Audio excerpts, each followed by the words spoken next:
Wall Street veteran Bernard Madoff has been arrested and charged with running a $50 billion Ponzi scheme. Congress wants to know what caused the Enron meltdown. Now, while the collective rage currently is focused on WorldCom, Tyco CEO Dennis Kozlowski was convicted of looting hundreds of millions of dollars. This is one of the biggest fraud cases ever. Their president's a crook. Well, I'm not a crook.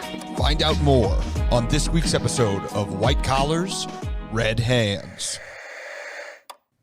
And the Lord came to me. He came to me in a dream. And he told me to make a currency. He told me to make a currency that all his followers could buy and gain wealth. And the wealth would be plentiful. They thrived and they became the richest people in the land. And all you have to do is buy into this currency. Yes, buy into this currency and the Lord will bless you and make your money plentiful. Find out how on this week's episode of White Collars, Red Hands. And that's how the American dollar was invented. That's it. That's how it is, folks. We are no longer a white collar crime channel. We are a history channel. Oh, I'm sure people would love that. Oh, we could have a fun history podcast, actually. All right. Kind of fun. All right. I like history. History's great. I don't know. I don't know if we're the next historians. You feel me? Oh, well, no. You feel me? We would just, maybe we should stick with white collar crime. Yeah. Well, on that note, welcome back to another episode of White Collars, Red Hands. I'm Kashan. And I'm Nina. And this week, we have a really fun little episode. Spoiler alert, he has not actually been convicted yet. He has just had a civil case brought against him. Yet? Has been convicted yet? Yet. It is allegedly, just so we don't get sued. Yeah. I don't think anyone's really coming for us, right? You know, we're not. Speak for yourself. We're not. Shut up. Don't even. Stop it. Stop. We're not, the big fish in the market that people are coming after yet. But maybe if you leave a like and you subscribe, I'm joking. Well, do that. But I'm not, please do that. I'm not going to pitch you right now. Yeah. Please like and subscribe so that one day we can get sued. We'll have made it. Yeah. Yeah. When I get sued, I know I have made it in life. If someone thinks that we're rich enough that we're an actual suitable target for a lawsuit, great. Hell yeah, absolutely. So today we're kind of merging things. We're merging two different topics into one topic. It's like Reese's peanut butter cups, right? Well, I wouldn't know. You got peanut butter in my chocolate. You got cryptocurrency in my religion scam. Yes. Let's get into it. So the topic of cryptocurrency is one that is not only brought up frequently on Dates with Finance Bros, but also has come up more than once on this podcast. We've covered topics such as Sam Bankman-Fried. We even have an entire episode about crypto scams. The concept of cryptocurrency started way back in the 80s with eCash with pioneers like David Chaum. Crypto became more accessible and became more of a public sensation when Bitcoin entered the market in 2009. 50 Cent made millions off of Bitcoin when he accidentally allowed his music to be purchased with Bitcoin back in 2014. How do you accidentally be like, okay, fine? He didn't know that he was allowing Bitcoin to purchase his music, and he made millions of dollars off of it. Woof. It's like that pizza that got bought with one of the first cryptocurrency transactions when someone bought a pizza with Bitcoin, and it was a lot of Bitcoin, and it's got to be worth hundreds of thousands of dollars at least today, that one pizza. Hell yeah. Woof. You never know where a pepperoni pizza can take you. Probably to the bathroom, if my experience is any indication. It's me. It'll get me to go home with you. Anyways, I like pizza. That's a Little Caesars, hot and ready. That's what they called me in high school. But As we've said before in past episodes, cryptocurrency doesn't rely on any government or bank in order for it to operate. That's why it's so incredibly easy to be scammed with crypto, because there is no real federal regulation or safeguards put into place to guard people from getting scammed. And of course, this decentralization is the exact reason that people get drawn to it in the first place. Yeah. But also it's been like you said, a breeding ground for scammers. Mm-hmm. In 2023 alone, 80% of Americans were targeted in crypto investment scams, which that's a lot. I was not among the 80%. I feel like I've probably gotten an email. I don't read them or pay attention. I guess it depends on what they're, I don't know exactly what they're classifying that as, but I guess if somebody's Facebook, because we all know that someone has had their Instagram or their Facebook hacked and they're like, I just made $10,000 with crypto. Message me on how. I know you didn't. You just asked me to buy you lunch the other day, Greg. What the fuck are you talking about? That's so weird. You said you needed money for groceries and posted your Venmo, and now you made $10,000 with Bitcoin? I don't think so. Where can I sign up? Where can I sign up? It also seems like new cryptocurrency is popping up every single day. Honestly, to me, people make it look like it is easy to make a cryptocurrency. Like so easy that even a child could do it. But like, let's be real, a nerdy 12-year-old probably could make it easier than me. It's not as easy as it looks. I think it's kind of easy. If it is decently easy. If you know to code even a little bit, you can probably do it. I wouldn't be surprised. I don't know if this has happened or not, but I wouldn't be surprised if someone had gotten AI to make a cryptocurrency already. Don't even put that out into the universe. I'm just saying, like that's where we're at, where it's like. I mean, unfortunately, yeah, that is. You know, if AI can scam call me and sound pretty convincingly like a person, then it could make a cryptocurrency. That's all. Well, if AI can literally take your likeness and make photographs, pornographic content. Actually, I'm sorry to tell you guys, those videos of me were real. So. Oh shit! I owned it. Oh fuck! I pulled an owning it and posted the link on my own Twitter. Oh, okay, Kim. Well, Eligio, Regalado, is an example of such a person who could make their own cryptocurrency out of nowhere. Before we really get started, I want to remind you the verse of Matthew 7:15. I'm going to pull out your Bibles that you keep close to you all listening to this podcast. Beware of false prophets, which come to you in sheep's clothing, but inwardly they are ravenous wolves. Feed them. If they're so ravenous, they're hungry. If you just feed them. They're hungry. Now let's talk about the church. The church has been scamming people left and right since its inception. Just like cryptocurrency, we've covered a number of stories which showcase how corrupt the church can be. We've talked about Mother Teresa, the Vatican, and Jim Bakker, just being a few of those. Today's story will marry both cryptocurrency and religion. Now, what every Christian loves is a good testimony, and Eligio Regalado has just that. In his youth, Regalado had a lot of run-ins with the law. From ages 18 to 21, Regalado had been arrested multiple times for possession of burglary tools, trespassing, assault, possession of stolen property, and aggravated motor vehicle theft. He wanted to cover it all. He was a badass.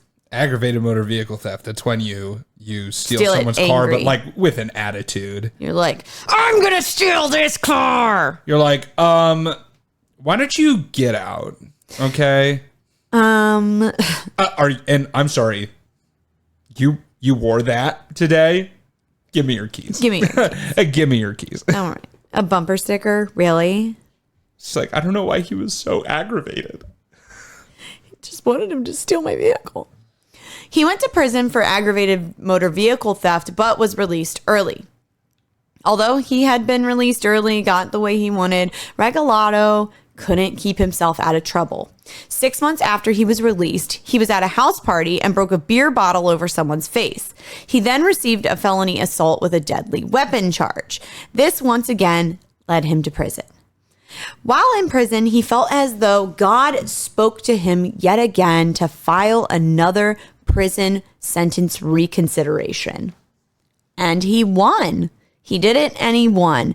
This put him on fire for the Lord. He really believed in God after this.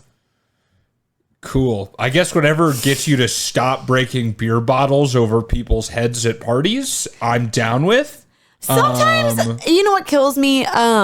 Is I know a lot of Christians who will say, oh, I felt called by God to do this. God told me to do this. God told me to do that. When it's really just common sense, or it's really just something you want to do, but you're putting God's voice on it to make it seem more legitimate, which you will find out during this episode is something that he and his wife do a lot. However, yeah, just file for another sentence reconsideration. Like that would just be a no-brainer. I don't think God needs to tell you to do that. Oh, God's telling me to go buy groceries this week. Wait. And God's also telling me that my car's gas is almost out. I should head to BP. God told, one of the popular ones when I was in high school was, God told me to break up with you. Oh, chill. God told me to do that. Chill. Oh my gosh. God told me to not let you break up with me. Well, then there's that one. Which one of us is telling the truth? That one happens. That does happen a lot, where one person will say, God told me to break up with you, and then the other person is like, God told me that we need to stay together. God told me that was a test he was giving you. I'm like, God's telling me that this is toxic. You are a modern day Job, and he's trying to get you to break up with me as part of a trial. Yes. But you can't do it. You can't. Although he came out of prison on fire for the Lord, he did have his ups and downs spiritually, but he eventually found his way back to God and opened faith-based businesses and became a pastor. Now, many people say that Regalado has a salesman-like charm, which most pastors do. Eligio Regalado was the pastor of Victorious Grace Church. Now, Victorious Grace Church, which was founded in 2020, is an online-only church, which is a work-from-home church. What the hell? This is like a church on Zoom? Literally, yes. It's like they pretty much only do their sermons on Facebook, or did their sermons on Facebook and YouTube. Like that's stupid, right? It's televangelism, is what it is. Modern day televangelism. Yeah, it's modern day televangelism. Okay. Which I will give televangelism credit that they would have a live audience there, whereas he didn't. But he started during the pandemic. So what else was he supposed to do? Oh, so he's got to do remote church. This is the church in the days of social distancing. Yes. Okay. Which is, I mean, my parents' church did that. You gotta get God into you somehow. Oh, right? Hell yeah. Hallelujah. I just imagine like the organ player, just like with one of those really shitty backgrounds on. It's got like doves flying and like sunlight coming through a window as she's like playing a keyboard at home. Dun, dun, dun, dun, dun. Really tickling the ivories. Dun, dun, dun, dun, dun. Yeah. That's a song. But of course she's on mute because she's 75 fucking years old. And everyone's doesn't know how to turn it off. Margaret, you're on mute, but she's just killing it. Killing it on that organ. Can't hear you, but it looks like she's having fun.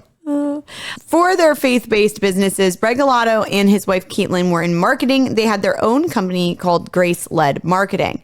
But they felt the call from God to not only lead their church and do marketing, but to also start their own cryptocurrency.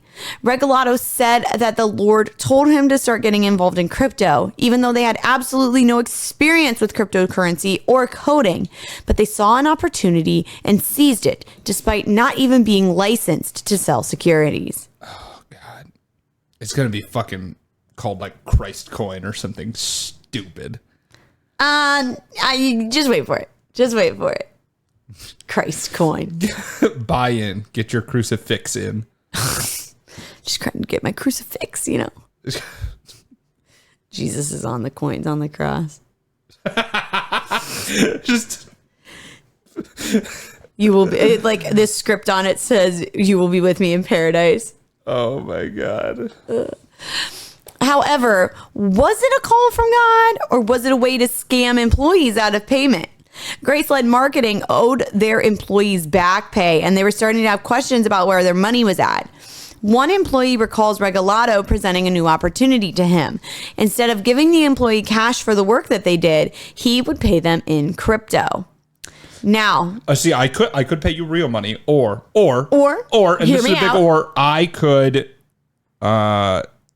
I could give you this link that says you have 5,000 Jesus bucks. Jesus dollars, Jesus bucks, Bible bucks. Bible bucks. Bible Okay, bucks. that's a good one. Thank you. So we got Christ coin, Bible bucks. We'll come up with another one. Whatever it actually is going to disappoint me now. Christ currency. I'm not going to lie. It's going to be disappointing. Yeah, it'll be bad. So this is when the Kingdom Wealth Exchange and INDXcoin were born, and they were born in 2021. Regalado was quoted saying, "The Lord said it, the Lord did it. The question is, who wants to be a part of it?" INDXcoin was marketed as an overwhelmingly safe option to invest into. It's not uncommon for It is not uncommon for Christians in the United States to get the message that if they are obedient and faithful to God, that they will be financially blessed and prosper. We see this with Joel Osteen as a perfect example, a man whose entire fortune has been built on promises of false pretenses that the Lord will bless you if you just give Joel Osteen 10% of your income, and that God will bless you if you just give your tithe and offering. These are like, what's the term? Prosperity preachers? Yes. I think is the term. Yes. Yeah. That's exactly what this guy was doing. It's like, hey, all you have to do is believe in God and you will be rich. And that is why I have a private jet and 7 vacation houses, because I'm just, do I believe in God so hard, guys.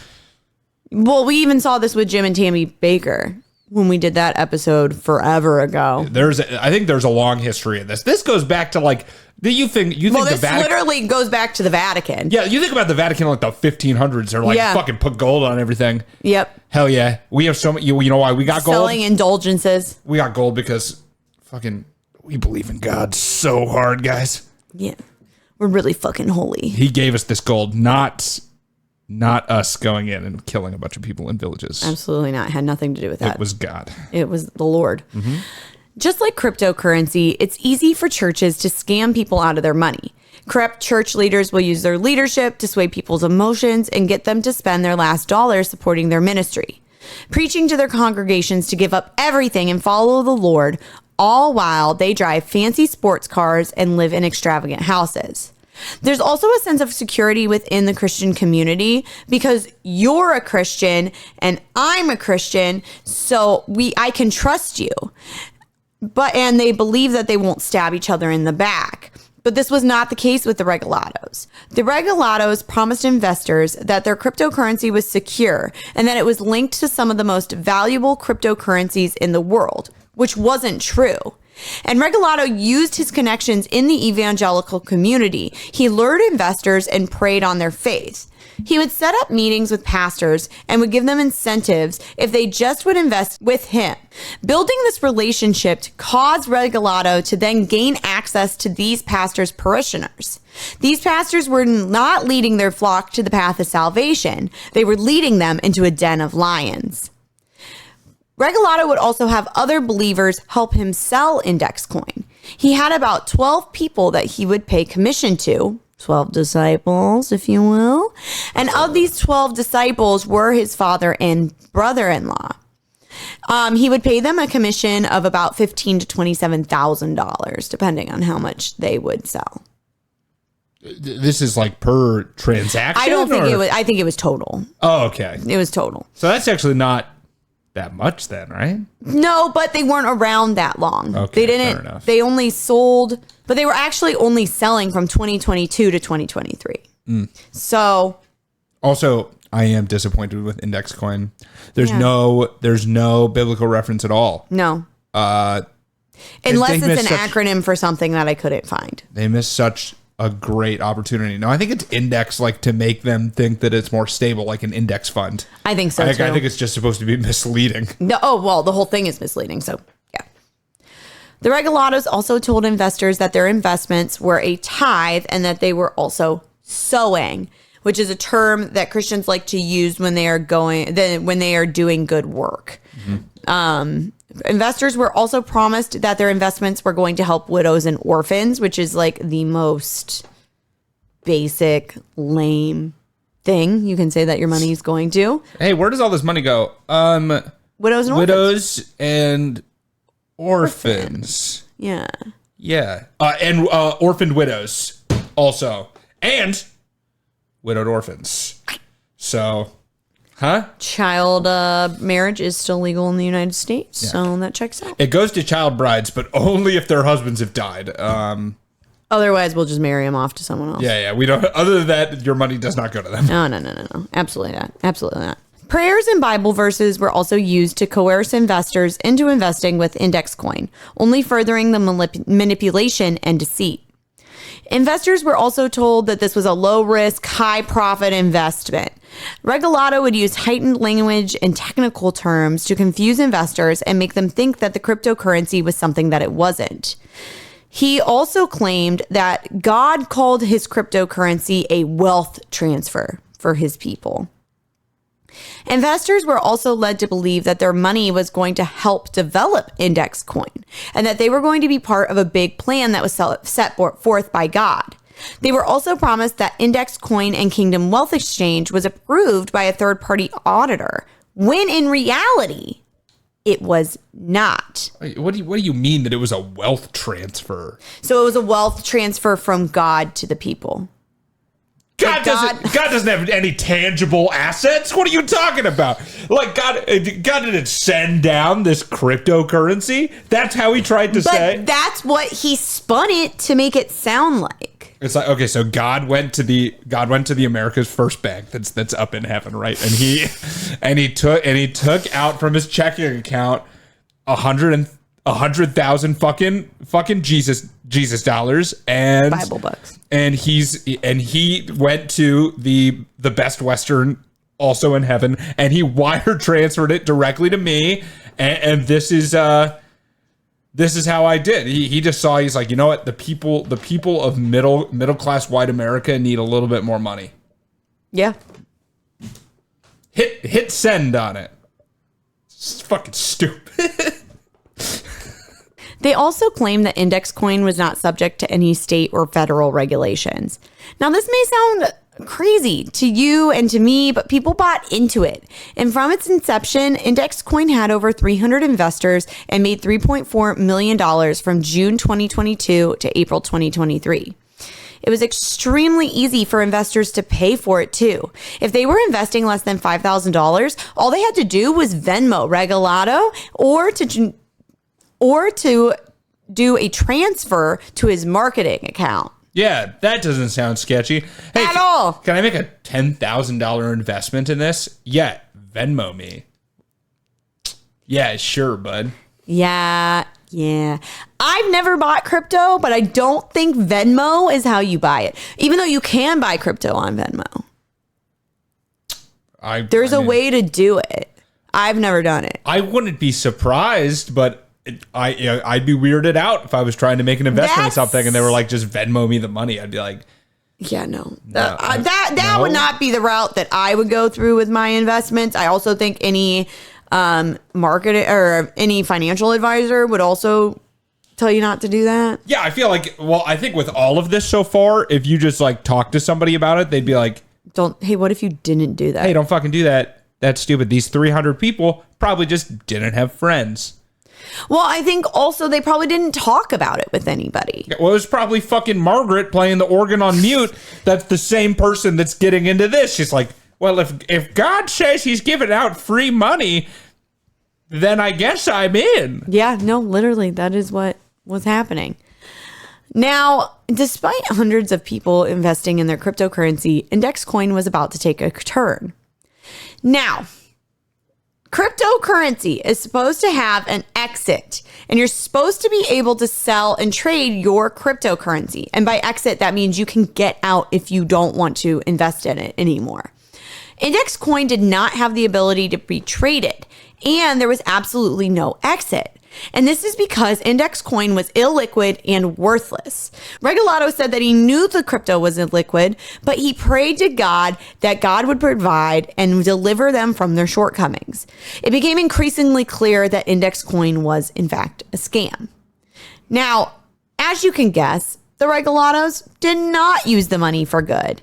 Out of the $3.4 million that was earned, Regalado took $1.3 million for himself, and he used it on a variety of things, including a Range Rover, jewelry, luxury handbags, dentistry, boat rentals, vacations, and an au pair.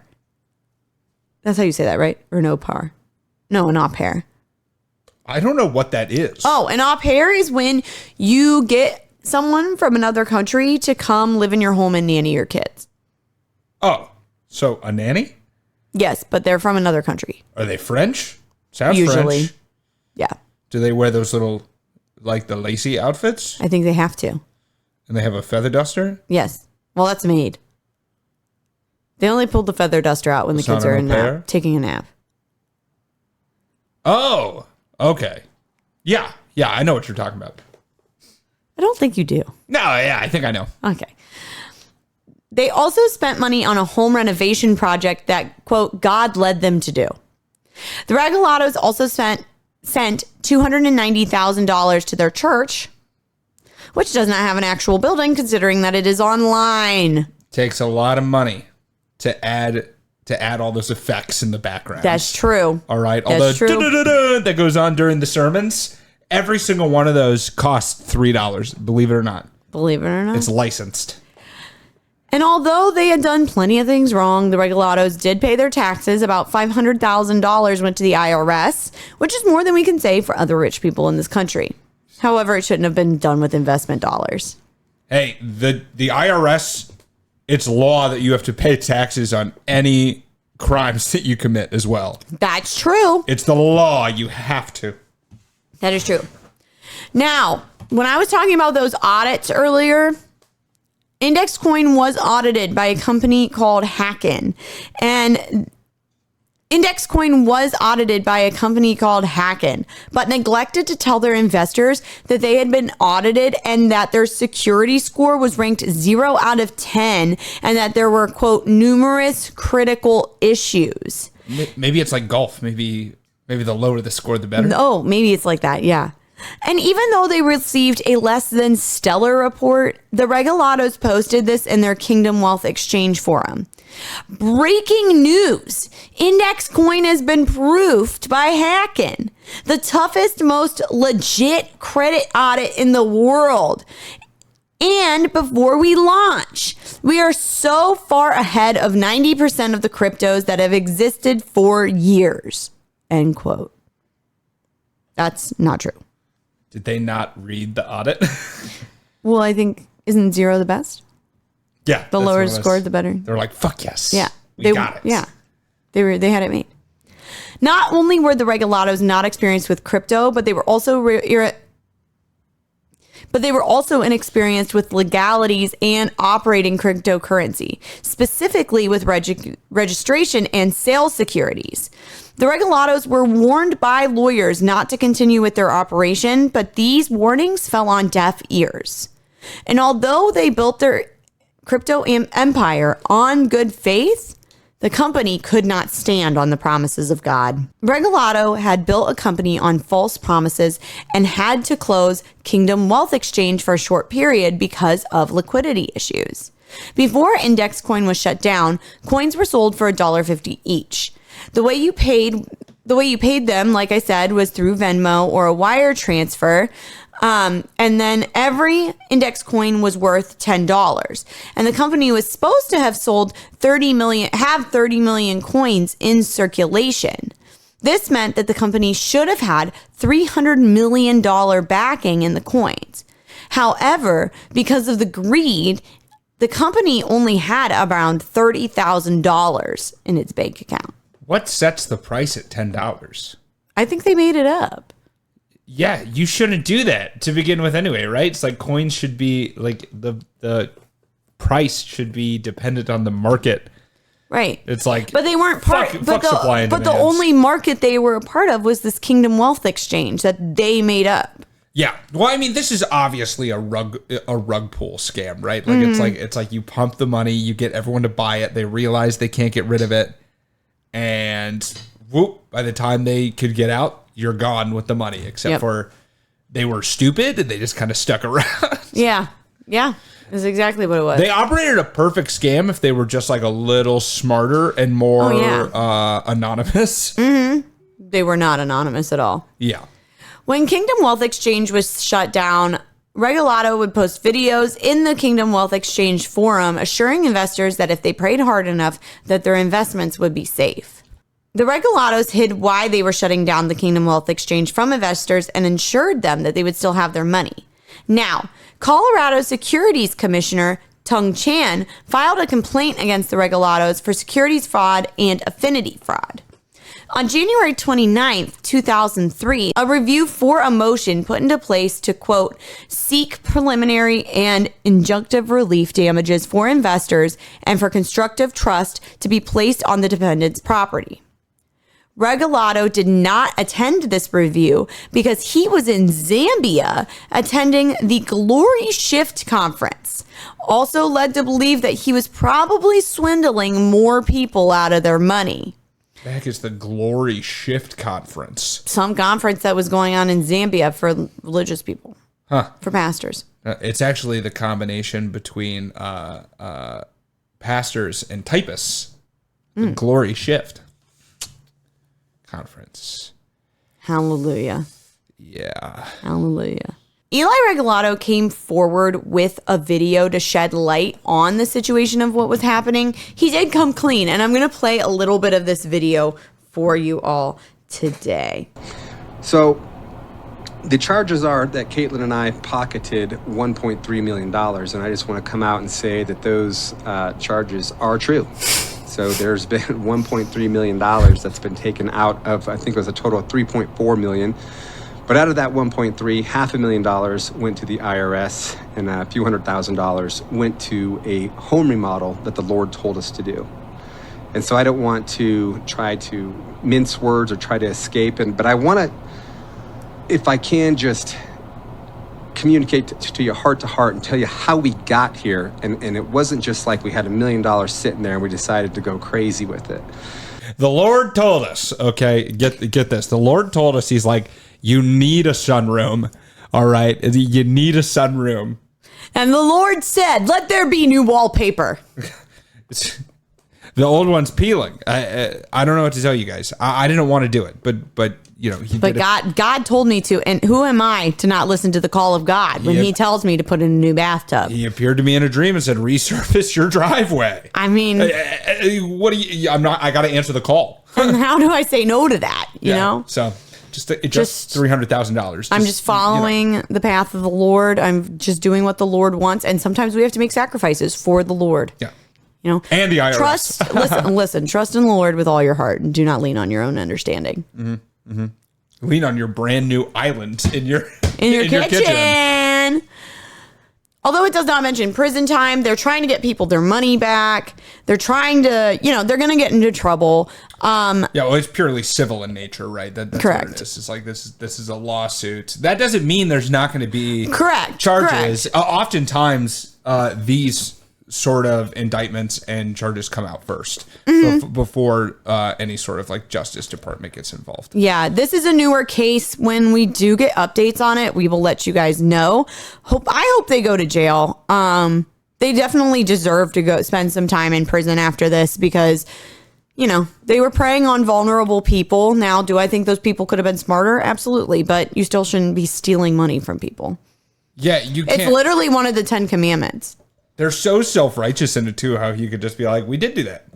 And you're like, do you see the problem though? Yeah. Because I don't think you do, because it seems like you're just kind of shrugging it off. The video is actually 4 minutes long, and I'm not gonna play a 4-minute video on here, but if you want to go watch it, you can just look up Regalado or Eligio Regalado apology. You can look that up and watch the whole thing if you really want to. And throughout the entirety of that apology, he doesn't feel sorry. You can tell he doesn't feel sorry. Yeah, I mean, it's not the worst apology video that I've seen because he wasn't playing a ukulele, but that's true. But still pretty bad. Yeah, it wasn't good. It's like, So they say $1.3 million was stolen. It was. But listen. I was just doing what God told me to do.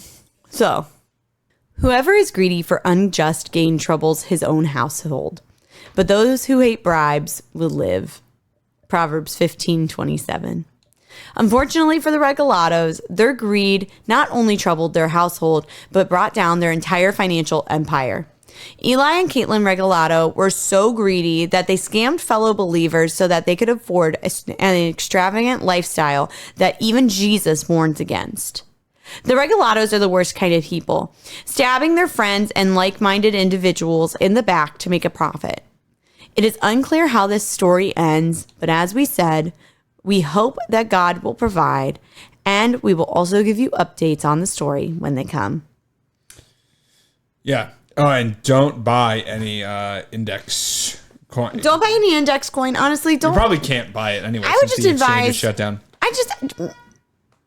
Maybe don't make investments through Venmo. Yeah, if there's one takeaway from today's episode, don't make investments through Venmo. Yeah, that's my biggest one. Make them in alleys downtown. Absolutely, okay? Much safer. Yeah, much safer. Option. Invest in a back alley slop job because guess what? Instant gratification is the best kind of gratification. Yeah. All right. Yeah. Fuck delayed gratification. I'm eating that marshmallow right now. And speaking of instant gratification, you can follow us on social media and give us some likes and follows. We are on Facebook.com/WhiteCollarsRedHands. We're on Twitter at WhiteCollarsPod or X. We are on Instagram at WhiteCollars_RedHands. We are on TikTok at WhiteCollarsRedHands. We are also on YouTube at, you guessed it, White Collars Red Hands. If you want another free way to support us, you can do that by leaving a review. You can do that at Apple Podcasts or on Spotify. We love a 5-star review, but an honest review will work as well. An unfree way to support us is by buying some merch. You can go to our website, whitecollarsredhands.com, and click on the merch tab. It'll take you right over to TeePublic, and you can buy whatever you want on there. Mother's Day's coming up, so buy something for your mom. Another free way, you're broke bitch. Another free way. I'm just kidding. Don't fucking money shame our listeners. I'm not. Right? I'm just kidding. I'm broke too. Another way that you can support us for free is by telling a friend. Word of mouth is the best way to let your friends know about stuff and to build things. That was not a well-constructed sentence. To let your friends know about stuff and to build things. Hell Absolutely. Yeah. There's something else I was going to say. Oh, if you hear a white collar crime story and you're like, Nina and Kashan should cover that, you can send us an email at whitecollarsredhands@gmail.com, or you can DM us on one of our socials and we will try to get that covered next season. Yes. Do. Fan submitted episode every season. Could you be the next one? We'll Could you be the next one? We'll find out. Sexy Martha Stewart revisit when? Gilf. Gilf. And I think that's it. Yeah, that's probably enough. That's enough for today. That's We'll stop. funny. We'll All stop, right. but we got it. We'll stop. Jesus. Well, thank you so much for listening, and we'll see you on another episode of White Collars, Red Hands.